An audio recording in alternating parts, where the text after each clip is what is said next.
Hello there gang, Devere here, playing a little bit of Two Worlds, the Epic Edition. As I recently did a Past Blast episode on a game called Knightshift, which was developed by Reality Pump Studios and distributed by Topper Interactive, and it was a RTS RPG hybrid.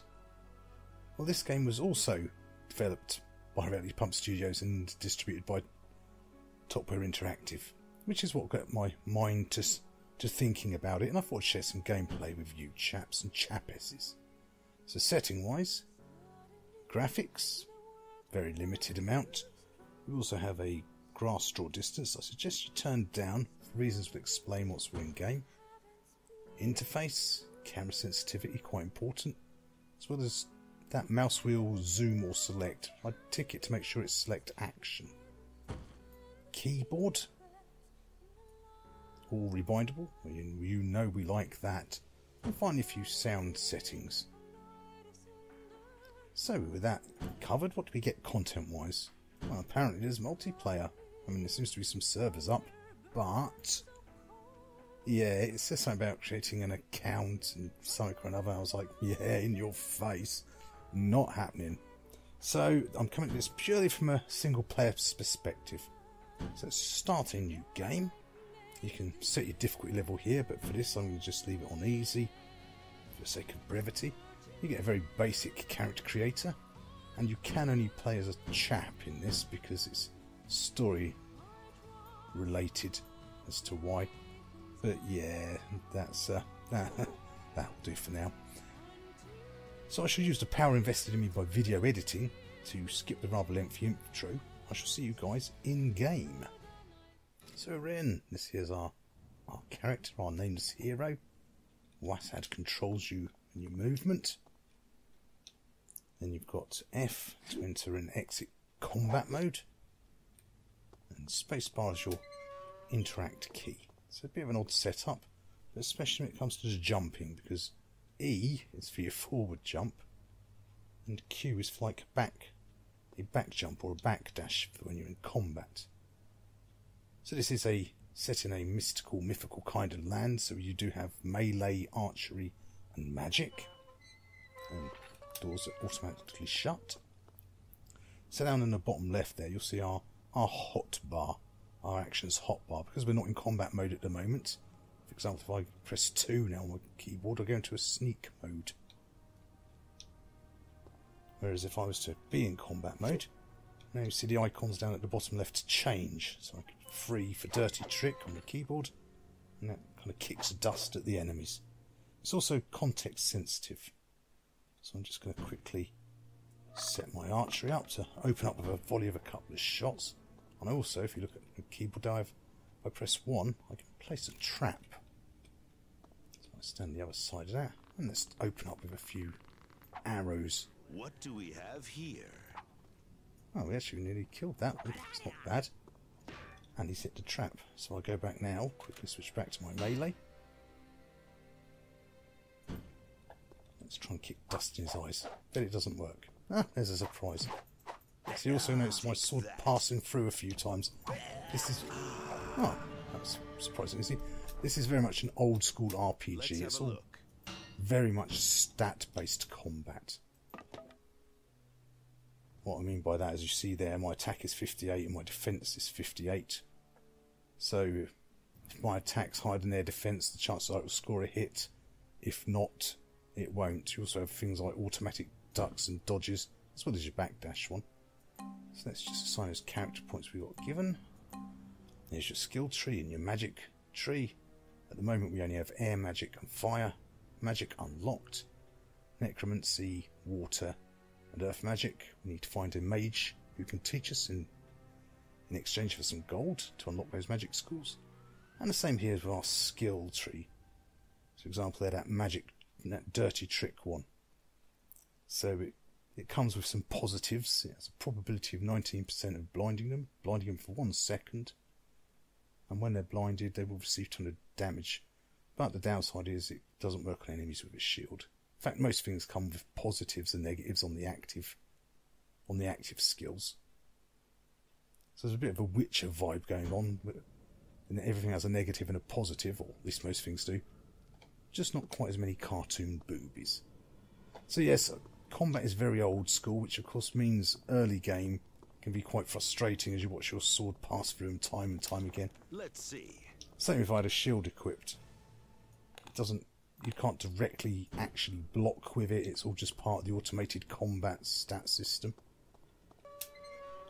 Well, I mean, some quite impressive sized locations in this game. In fact, there's quite an impressive map all over. So let's just go and have a look at the world. So this is the reason why I said about turning your grass draw distance down. You'll notice some objects draw in at a much further distance, these little objects like that mushroom thing there. These are ingredients for your alchemy.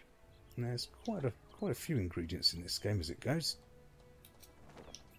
And as well as a lot of the animals and creatures you'll kill throughout the game, they also drop supplies you can use in alchemy, or body parts. I should really chat to him to get them to complete the quest. But this game is very dialogue heavy. There's little in the way of writing. It is mostly mostly voice acted, and lots of voice acting. Unfortunately, it's not always the greatest at voice acting. Here's a chance to have a quick look at some of Antalor. I mean, the graphics aren't terrible for the age. It's a massive map. If we go actually to our map, as you can see here, that's a pretty big area, and you're almost pretty much right from the off free to explore as you like. You can wander around everywhere. There's lots of villages and dungeons to find, points of interest, teleports, shrines. Yeah, quite a massive area. I mean, some villages and dungeons are locked off to control the flow of the story, but that's only a handful, and this really is a massive playground. But of course, in typical RPG fashion, as further out you go, the harder the enemies become. So at this moment in time, if I was to pop south of the river here, everything in there would pretty much one-shot me in a go, whilst my own damage against them would tickle them. I didn't use my magic during that combat because they died so quickly. At the moment, I go to my magic skills. I have a fireball, or a firebolt in this case, and a heal spell equipped. You also get little booster cards, so mana reduction on that one, and I'll give that one a bit more damage upping this level. And you find cards throughout the game, and you build up your different disciplines with the cards, and you drag and drop them to top spots. And as you saw, you can only have 3 active spells. So the archery and the magic in this game are a bit limited. Let's just pick all those bits up that this chap has. Pick up some of these ingredients. Ignore those wolves. Just going to wander down here for a little bit. Pick up a few little ingredients as we go. You also find these little shrines around. There's healing shrines, and these ones recharge your mana. Of course, mana does recharge over time, but health needs to be either a potion or your magic spells, or other items, healing items. Now here's a quick little tip with this game. As you see at the moment, there's 3 groms in that camp. If I was to zip in there now, kill them all, then that's them gone for good. They won't come back. However, if I zip in there, kill 2 of them, just loot their corpses, and then run away till the last one loses interest, when I reload in the area, they'll all come back. What they saw me from there? Are you joking me? That doesn't normally happen from that distance. See here, it's low level combat is very frustrating. Oh well, that actually went better because I've got it set to easy, that's why. Let's give some more fireballs. Alright, oh, that's actually went better than I was expecting. So yeah, them little dashes and dodges that happen. So now I've killed all 3 of those, they will never come back.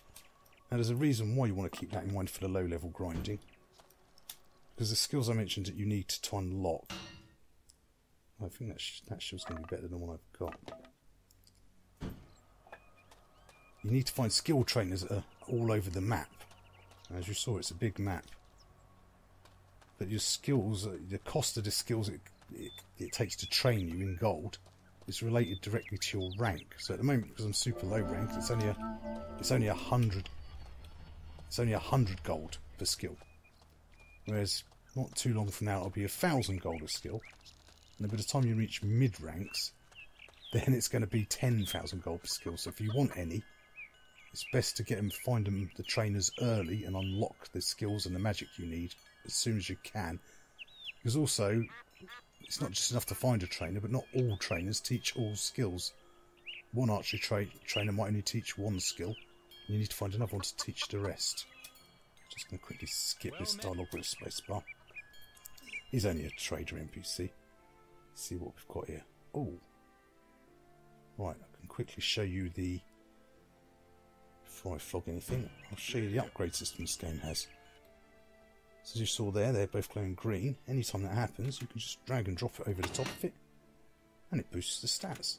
Makes it a higher level weapon.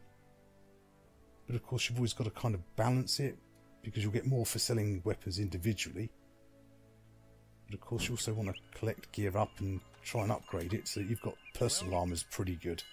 So there's a bit of an interesting balancing act going on. And later on, you'll get weapons and items that have magical stats and things attached to them, and magic damage. So let's see, what should we get rid of? Let's get rid of that for the time being. That. Keep that one. Those. I'll keep that one. See, it's a good idea to have damage of different types. You've got your usual. Obviously, you've got your slashing damage, piercing damage, and bludgeoning damage. Because something like a skeleton, a sword, won't damage it. Unless it's a magic sword with magic damage attached. Whereas yeah, if you try and attack things with the wrong type weapon, you won't get very far. So you really want to keep sort of a weapon of each type, something with bludgeon damage, something with slashing damage on you, so you can chop and change as needed throughout the game.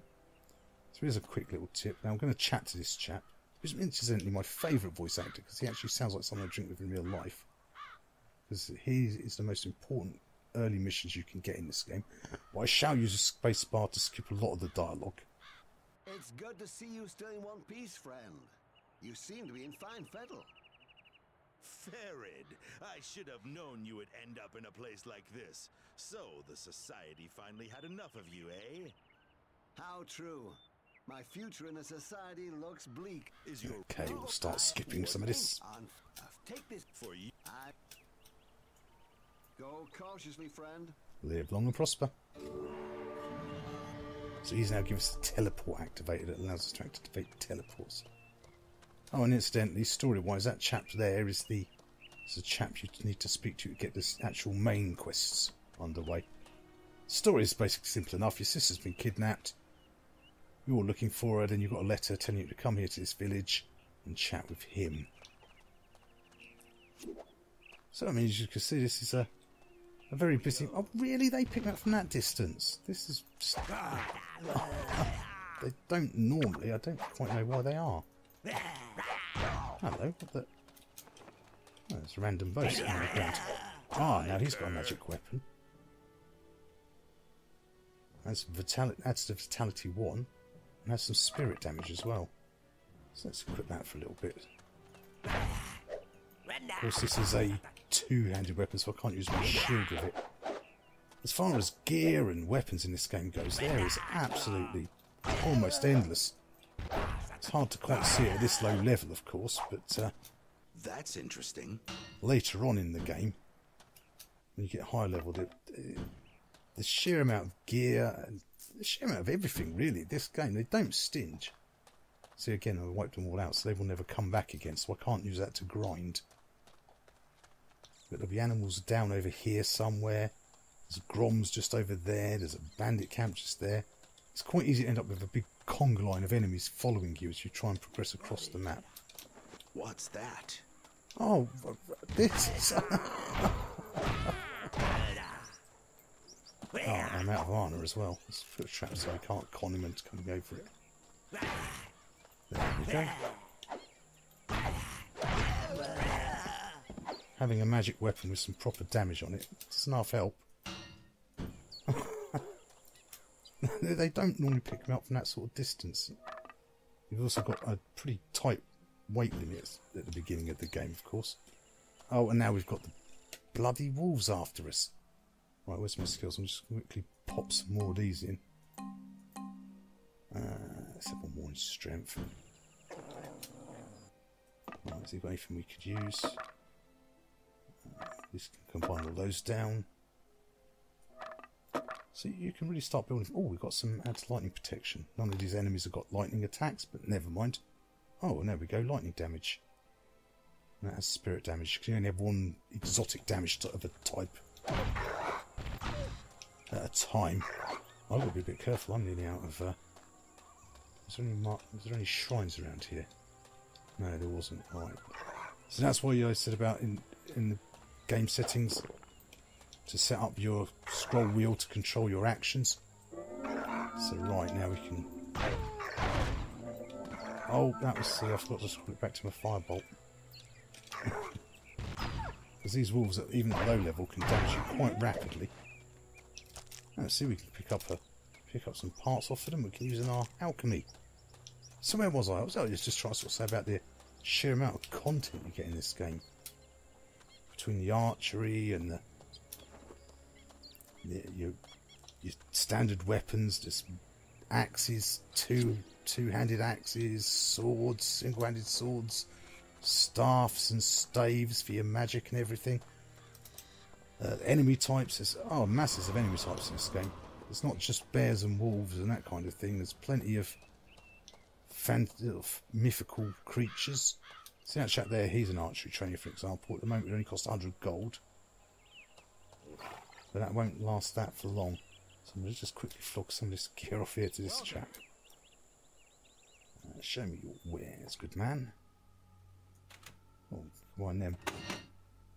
Obviously, I'd get more for selling them separately. Actually, I should really sold them separately because at this point in the game. So I'll keep that one, get rid of that. I'll keep that sword. Ah, that's handy. I'm going to keep my app, obviously. So I'll keep the axe. Axes are good because they have both slashing and bludgeon damage, which of course means they're a little bit more multifunctional. See, I could drop that onto that sword now and give it some lightning damage, but because it's low level, it's only 1 point. So yes, there's a lot of content, gear. I mean, you could use spreadsheet after spreadsheet after spreadsheet of gear in this game. You've got a day and night cycle. It's got weather effects. Absolutely hundreds of quests, but it's also got some problems. So what I'm going to do, no risk of a spoiler, but I'm actually going to load a later game in my actual main game here to kind of show you some of the problems, especially with the magic. Especially with the magic, in fact. So this moment in time, this is my main character. Oh, just combine those. So there's my battle axe, which is my main weapon. So at the moment I have an apprentice water staff. You'll also notice I'm not using any robes. Now normally in these kind of games... talking of that. Oh, I forgot to reset my magic up. You normally want to use robes. Let's see what we've got. 57 on the ice. 57 ice bolts with a load of boosters on it. And you usually avoid armour, don't you? In most RPGs. Right, it doesn't actually seem to be doing anything at all. In fact, and also usually when you have a staff, it usually has its own actual magic damage, its own sort of fireball projection. Not in this game, as you can see. It's still the one I've got equipped. That ice bolt I'm firing is the one I equipped through my free magic slots. Actually, where's my blessing? Let's fire that off quickly. That increases my damage when punching them. But yeah. So what I'm going to do is I'm going to quickly, when I get out of this, I'm going to throw a quick heal on, recharge some mana at this shrine here. I'm going to go into my character stats. So let's stick a load in fire skills for an example. And maybe, what was the other one? Earth magic. So now if I equip my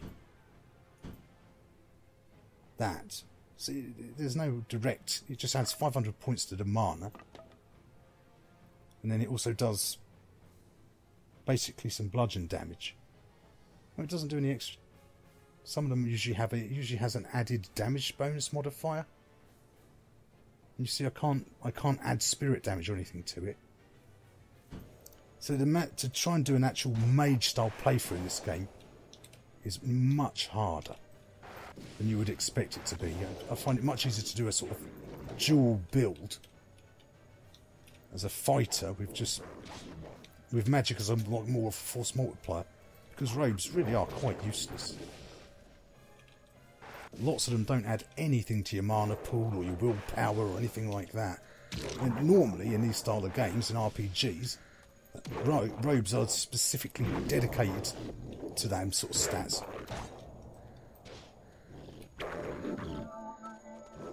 See how long this is going on.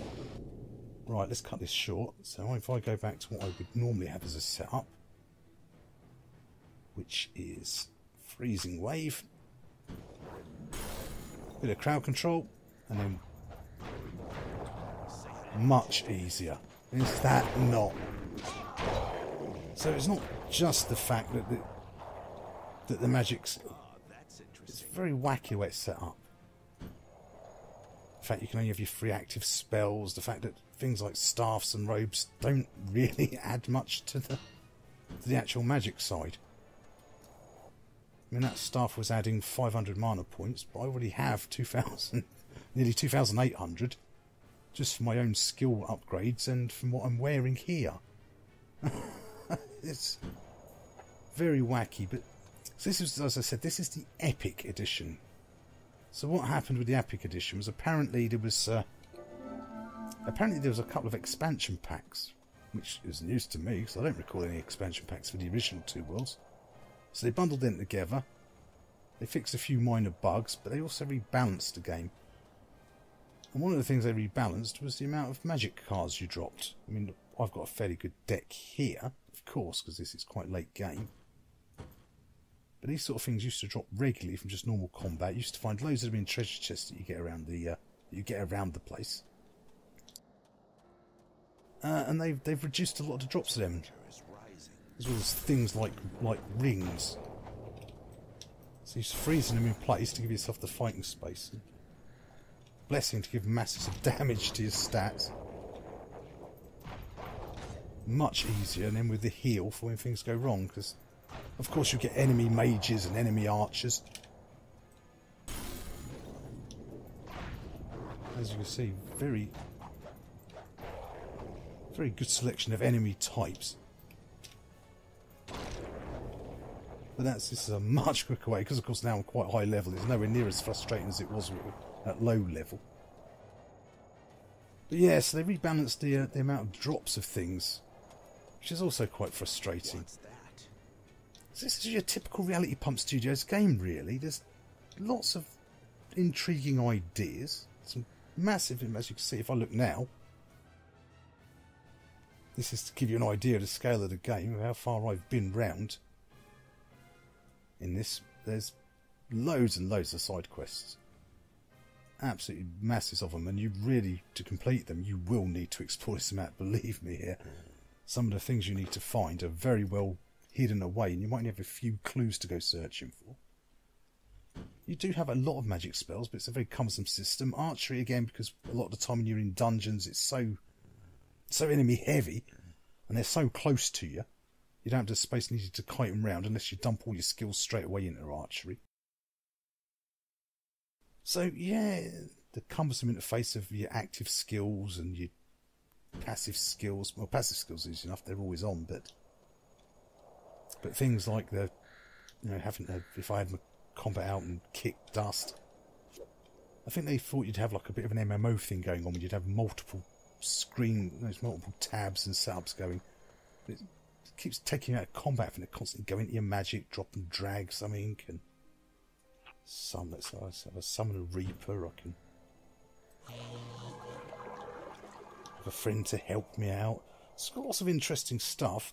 The upgrade system is particularly interesting. And even a lot of these things now should have stats on them. You can often drag them to still combine them when they've got magic stats on. The weight of magic damage. Oh, and finally the alchemy, which I was going to talk about, which I haven't, have I? Okay, what I'm going to do, let's go to my store cupboard. Can you place that, please? This is my fast teleport. If I go here,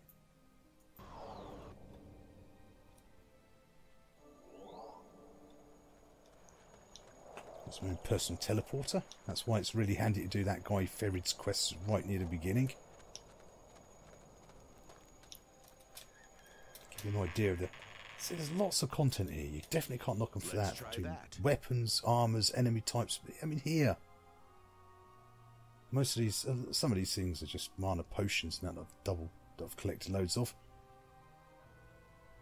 But most of these are all agents that you can use in the mana, in the crafting. Let's just take a few of these things out. Let's have some of those. Stick on one of those. So it's easy enough. That should do just to show this. Let's leave there. Go to our inventory. So you can have up to 9 items in total. So I could put a couple of these in here. Maybe put one of those. Let's stick in a few more of those. Let's see a potion. Drop a potion in there. And you can have 5 different things and up to 9 in total items. Once you're ready, click the brew button. You can also save it if you want it.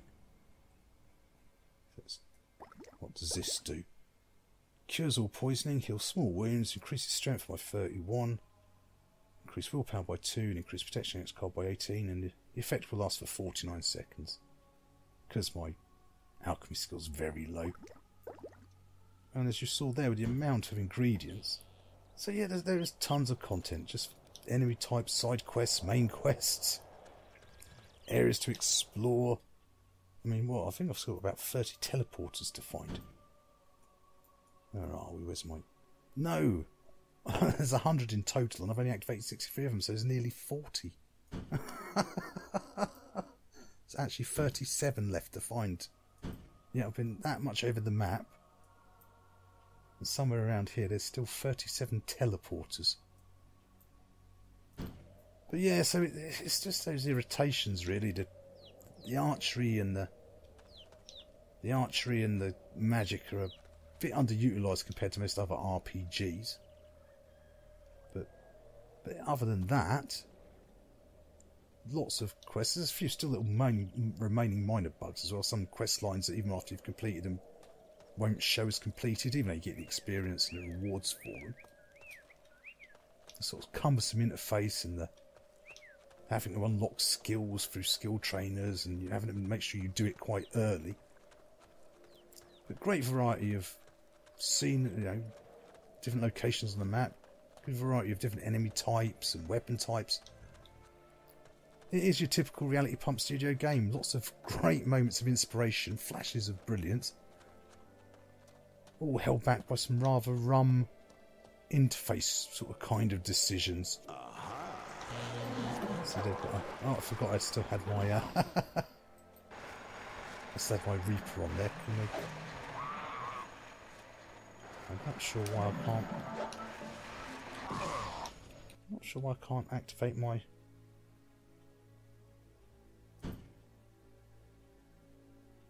Oh yes, because I've already done it, haven't I? I'm sorry, I'm miles away there. I've already activated Blessing. Whilst it's active, I can't reactivate it again. I was looking for I was going to put my freezing wave back on to make life easier. Oh, it's because I'm not in combat mode. Is it? Oh, it's because I've scrolled off of it now. What if that freezes my own... See, it's froze my own Reaper. I don't know if I can kill him or not. I don't think I can. I'm not 100% sure. So yes, just flashes of brilliance, held back by some rather bizarre cumbersome interface choices, but lots of content here, and it's not a very expensive game now, and yeah, I don't think it looks terrible. Day and night cycles, weather cycles. So yeah, I think we'll conclude our dealings here, gang. I didn't mean this video to go quite as deep as this, but it's one of those little... It's definitely a polarising kind of game. A lot of people seem to either love it or hate it. I quite enjoy it, and I'm not the world's biggest RPG fan, in all honesty. I get the odd urge for them, and then I give them a go. In fact, Two Worlds, the original Two Worlds, was the very first RPG I bought on Steam. Oh, quite some time ago now. And when they upgrade it to the Epic Edition, they just give everyone the free upgrade. Which is nice. So anyway, gang, thanks for taking time to watch the video. I hope you found it useful and entertaining in some way. And as ever, don't forget to like, comment, subscribe to let me know that you are alive. And I shall see you all next time. Bye for now.